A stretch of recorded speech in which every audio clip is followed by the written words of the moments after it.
క్రైస్తవులు చేతగాని వారు అనుకుంటున్నావేమో, జాగ్రత్త.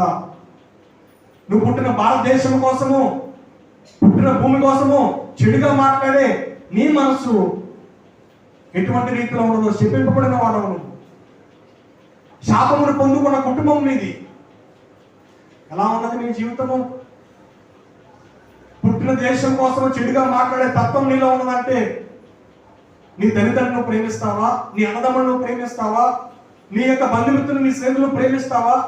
నువ్వు తీసే వీడియోల్లో బూతులు మాట్లాడుతూ ఉన్నావు, చెడుని సమాజాన్ని బోధిస్తూ ఉన్నావు, స్త్రీలతో ఎలా నడుచుకోవాలని నేర్పిస్తూ ఉన్నావు. నిన్ను బట్టి సమాజం ఏం నేర్చుకోవాలి?